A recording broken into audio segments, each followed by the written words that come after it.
Welcome to Concussion Talk Podcast. This is episode 83, and I'm Nick Mercer. And I'm Erin Guilfoyle. And before we talk to Shana about the Brain Injury Association of America, we will first like to thank our sponsor, HeadCheck Health. Concussion Talk Podcast is presented by HeadCheck Health. HeadCheck Health bridges the gaps in concussion care through simple, powerful technology. Join organizations like the Canadian Football League, Track Factory Racing, the Canadian Junior Hockey League, Eastern Washington University, and Volleyball Canada, who rely on HeadCheck Health to improve communication and optimize care. Visit headcheckhealth.com for more. All right. Hi, and welcome to Concussion Talks. Here we have Shana with us to answer some questions for us about the Brain Injury Association of America and her career in law.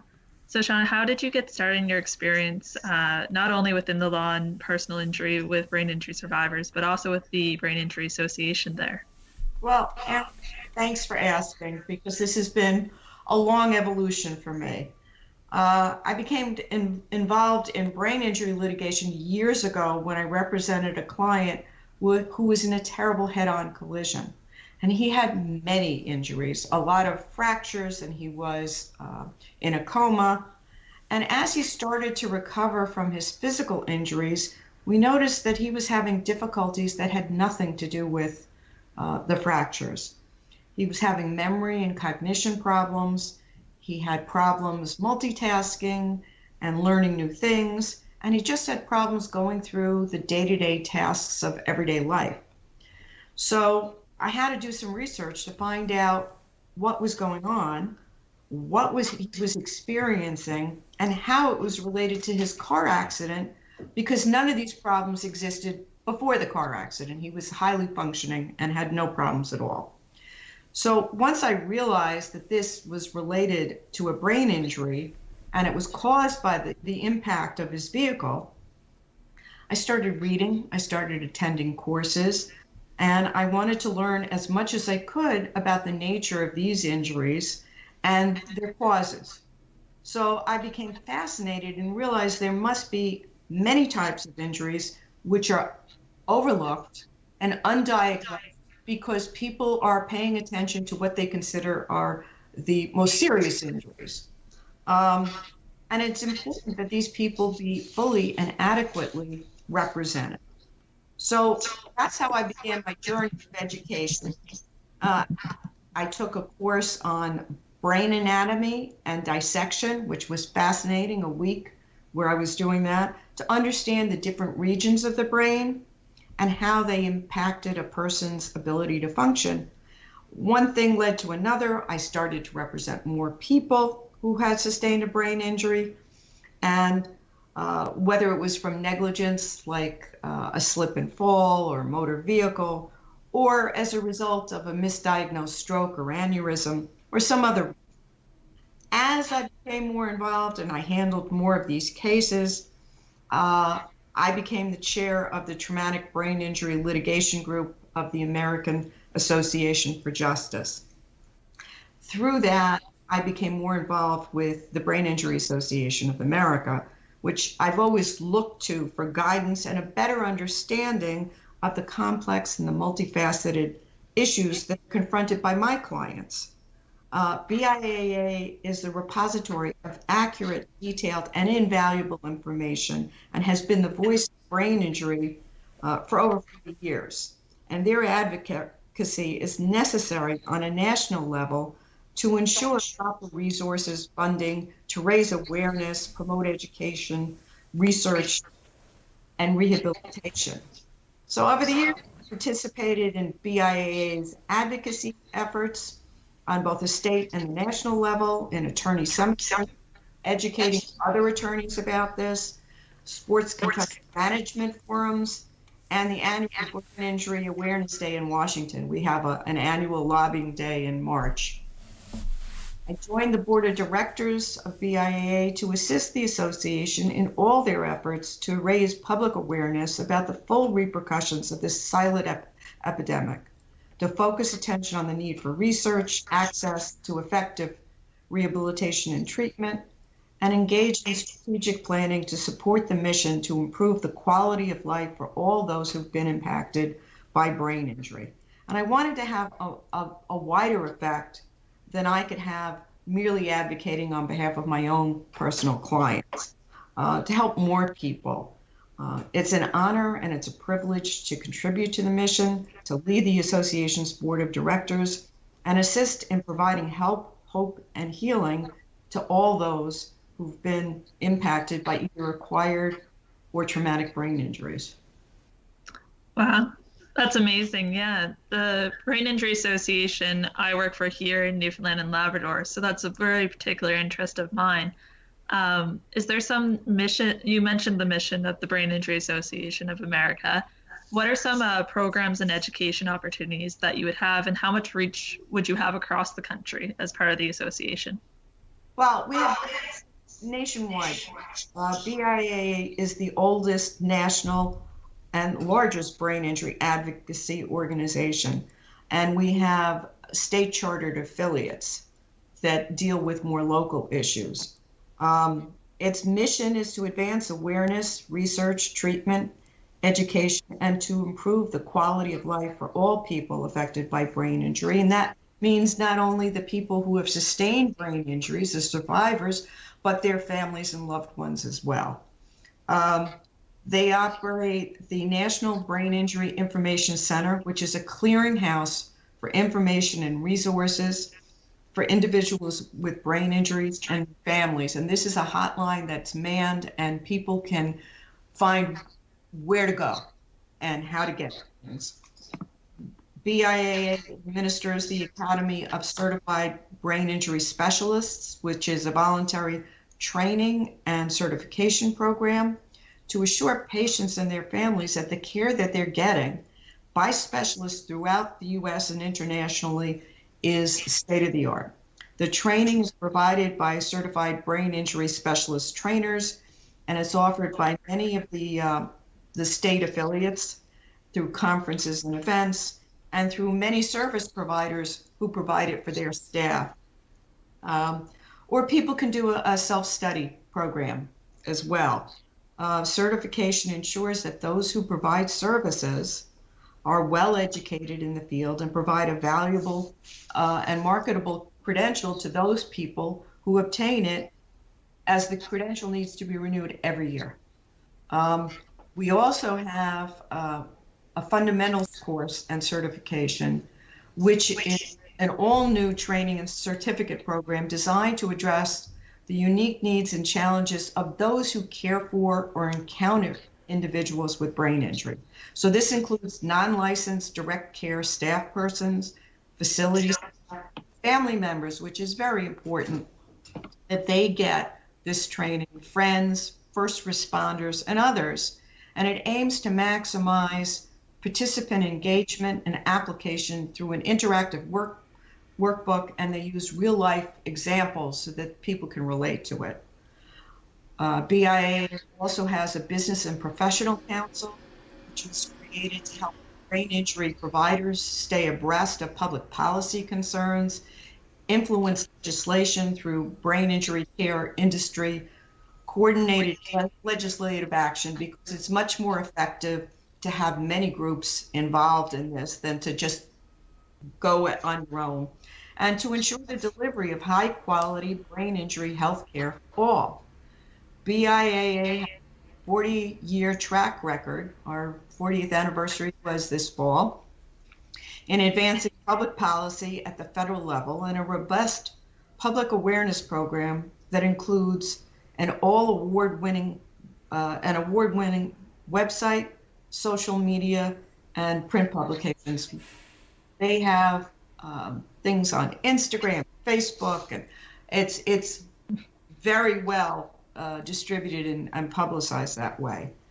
And the association provides seed funding to researchers who are discovering cures for the many long-term and lifelong consequences of brain injuries. But there are lots of different initiatives that we have, which are constantly expanding, as you can imagine, as the need expands, as the population grows. So I'm very proud of the work that BIA does.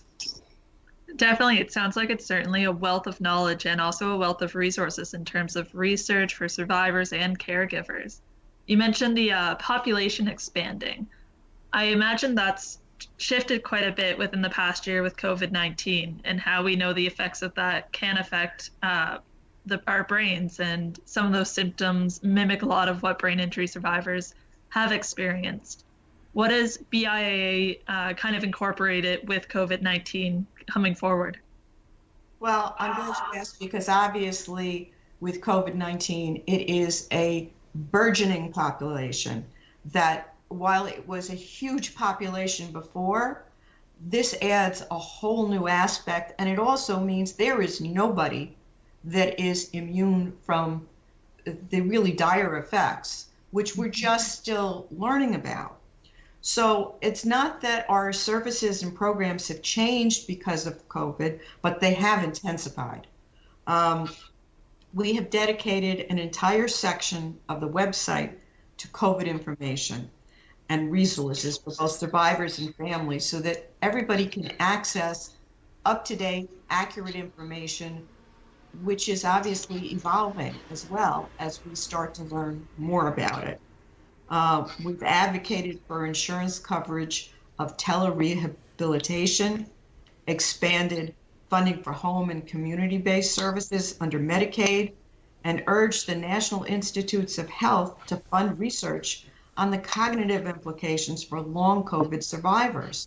Again, this is something that we don't know anything about, but the telerehabilitation is one of the few ways we have of dealing with the required socialization. But these people who have exhibited symptoms are subject to so much in terms of feeling isolated anyway.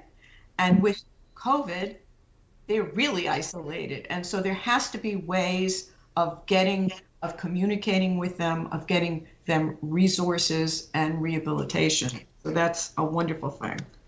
BIAA hosts frequent networking calls with all the state chartered affiliates and rehabilitation facility operators to continue the flow of information. We've offered free webinars on COVID and made several professional educational programs available for free. Our medical director emeritus, Dr. Gregory Oshanik, participated in a webinar about up-to-date information about the importance of people with brain injuries getting vaccines and why it's so important, and presenting all the information because there's so much misinformation out there as to possible side effects, and so he really wanted, it was very, very, and it can be accessed on the BIAA website. Next week, we're offering a webinar for attorneys representing people who have sustained brain injuries, and I'm going to be leading that webinar, talking about the ethical responsibility of representing somebody with a brain injury and all of the ramifications for Medicaid liens and other aspects that are all interrelated with that. So it's not that we've diverted attention to COVID, we've just expanded because it's a much bigger population. We do know some of the ramifications of COVID, some of the neurological, but this is going to have to be studied over a long period of time. Certainly so. The effects keep coming in, and hopefully we'll keep combating this. But we know that BIAA and many other resources are there to help us along that fight. This is just one of the issues that currently faces brain injury survivors in America. What would you say is the most prevalent issue that faces them today? Well, it's hard to narrow down. There are so many issues, but I think before you get the threshold issues, to me, are awareness and understanding. You can't really address any of the other issues until you address those. So individuals who have been injured need to be diagnosed, treated, and accepted. And key to that is the ability to diagnose. Unfortunately, a lot of times when people present to a medical facility or they contact their doctor and they have symptoms and they don't understand what they are, and they may be related to brain injury. They may have other symptoms that are also going on, but these often are undetected, and so they're unnoticed and they're undiagnosed. And if they're not diagnosed, they can't be treated. So that's a big issue. And that the education process is for everyone. It's not just for the public at large. It's doctors. When a woman comes into a hospital and she has head injuries from domestic abuse, and they're busy looking at fractures and black eyes and all kinds of things. But when you have injuries to the head and neck, there's a very high correlation between that and a brain injury, but they don't screen, nor have they been trained how to screen for brain injury. So that's a significant problem. So doctors and other medical personnel, teachers, with the kids who are coming in with sports concussions and they're not quite up to speed and they don't quite know what it is. And people in the community all need to be aware of the causes and the significant consequences of brain injury, whether it's from falls and motor vehicle accidents to strokes or drug overdoses, domestic violence, and indeed COVID, where the range of long-term neurological injuries, it seems to be expanding. They can all cause brain damage. And the question is whether or not it is detected, diagnosed, so that it can be treated. And the range of symptoms is so varied, it takes somebody with real knowledge and understanding to put the pieces together and get a composite view of the whole person in order to properly diagnose it. So, sometimes people think, well, you have to lose consciousness to have a brain. But that's very frequently not true. And that's not determinative of whether or not there's a brain injury.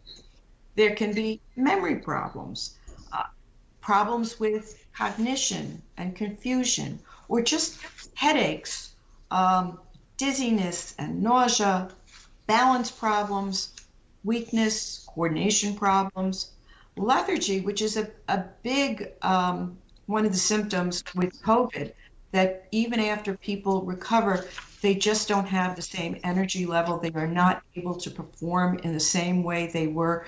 They can't concentrate for long periods of time. And it's very difficult as they're, whether or not they're out on disability and people are not really understanding what it is. They said you've recovered from COVID, but they haven't. There's problems multitasking, speech problems, sensitivity to light and sound, and loss of smell, which is getting to be a big, that's like one of the prime indications. Any person can have any of these symptoms, and it depends on the individual. So since with such a wide range, it's really hard, and that's why care providers really have to be trained to look for and to ask the right questions in order to ascertain what's been going on. So, but that's kind of my first goal, is to make sure that people receive a prompt and correct diagnosis, because that's the threshold, that's the beginning for anything else you want to do. So. Yeah. And you mentioned before too that the physical injuries are often considered the serious ones. but brain injuries are so often invisible, and you don't always notice right away what could be happening. But we've touched a lot on the issues and challenges that face brain injury survivors.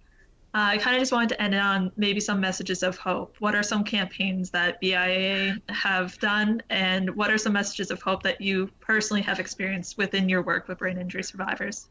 Well, I never want anybody to lose hope, because there is hope, and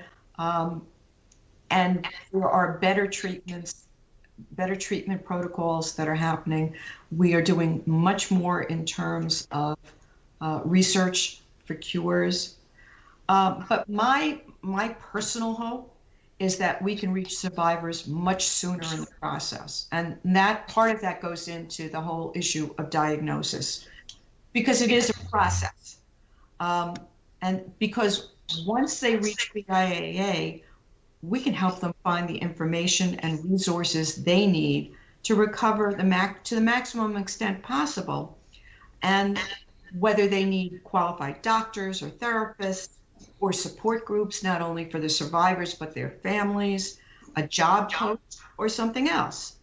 The needs are really broad and diverse, just like the survivors. So with varied symptoms and varied mechanisms of injury, it's not all happening in the same way. And various diverse people affected by brain injury, it helps survive our new survivor-based awareness campaign for 2021, which is the More Than My Brain Injury campaign. And it aims to destigmatize the injury and highlight the diversity of the brain injury community and empower those who have survived. So BIAA works to educate and reduce the stigma associated with brain injury for the 5.3 million Americans and growing who live with brain injury-related disabilities. People should never be defined by their disabilities. And it's amazing how they find mechanisms to overcome.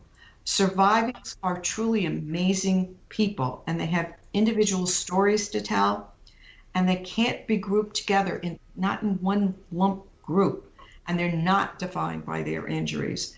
They're rather defined by their perseverance and their ability to transform their lives after they sustain these injuries.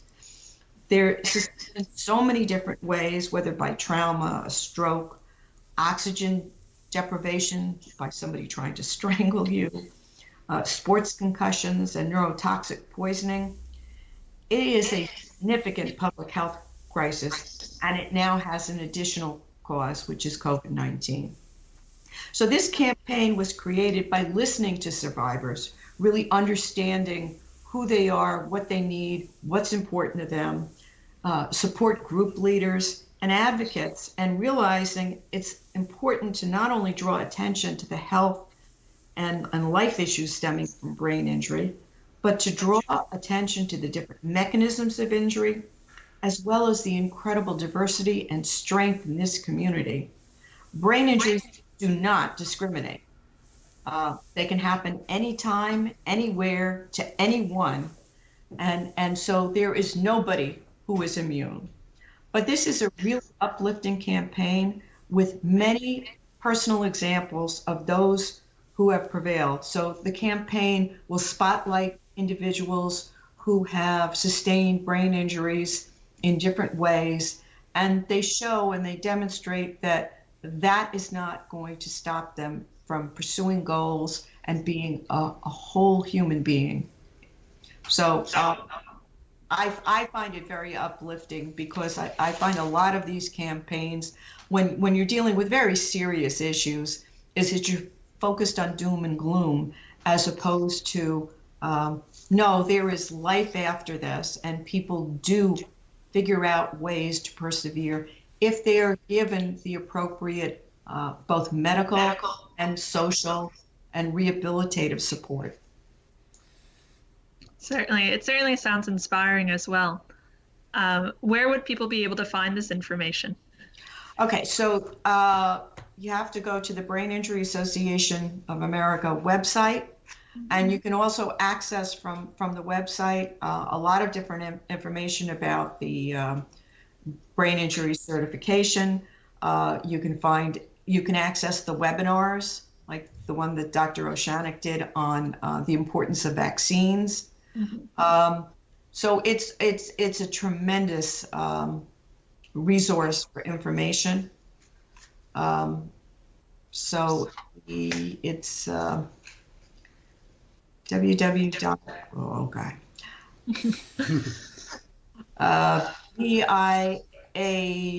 BIAUSA.org, I believe. Okay. But if they just type in Brain Injury Association of America, they'll find it. But there's just a multitude of resources there, and webinars and articles, and it's constantly expanded. That's amazing. Thank you so much for answering my questions there. Nick, did you have any? I have more questions. I want to remark is one thing about the my volume is loud. When you're saying that people know COVID. Actually, I know someone had COVID and lost their smell. We don't know how long that lasts forever. But also, I should definitely state I'm not a doctor, so I don't know this for how it all works and everything. But I know that losing your sense of smell can be a symptom of, say, Parkinson's. And so if someone comes in a few years' time and says to the doctor, I can't smell, the doctor says, well, did you have COVID 10 years ago? They'll say, oh yeah, I had COVID. It's like, oh, that's why. It could be that they actually also have Parkinson's disease or have Parkinson's disease and didn't lose their smell because of COVID. And then, or something like that, or like an issue such as that would just be missed because of other diseases, which is often the case. But yeah, that's really, if you want to say if there's anything to add on that. But it was just a thought. And also, I'll give Erin a chance to, because they brought it up when you guys were talking about the fund. I know it's the fundraiser for NLBIA coming up next Saturday, 27th. So, Erin, did you want to? I don't know if I already have I have the information here in front of me, but if you want to talk about that. Yeah, for us personally at the Newfoundland Labrador Brain Injury Association, we aim to try to reach as many resources as the Brain Injury Association of America, but of course we're a small province and you guys are a very large country. Yeah. We have a fundraiser next Saturday with the Memorial University, our local university's nursing charity ball. Information for that can be found on our own Instagram page, NL Brain Injury Association, and along with the podcast, Concussion Talks has posted about it, where you'll also be able to find a link to this interview. Nick, that's the question you raised about anosmia is very interesting, and but part of that is because when somebody comes in and they have a symptom, a doctor has to do a differential diagnosis, and it's not just saying, well, you have a symptom and therefore you have this. They have to go through, because there are lots of causes of anosmia or loss of smell, and you may have overlapping causes, right? Exactly. So one of the things I learned, which I thought was fascinating, is most of the people who have anosmia from a brain injury usually have it monolateral, only one nostril. And one of the telltale signs that they have then developed COVID after that is it becomes bilateral, which is not usually the way it is. But there are a whole lot of tests that you have to do just because you have one symptom. One symptom can be associated with lots of different issues, So whether it's Parkinson's or whether it's COVID or whether it's a brain injury or whether you have, it could be traumatically induced Parkinson's. I mean, there's just a lot. But it's just one symptom, and it's a question of putting together the constellation of all the symptoms and doing a really thorough history and figuring out the cause. Yes, I just had the thorough differential diagnosis is very important, and it's really. It's certainly one of those main issues that you raised about needing that first and foremost. Right. Yeah. Anyway, thank you for the opportunity. I Thank appreciate you it. so much. And good luck with your fundraiser.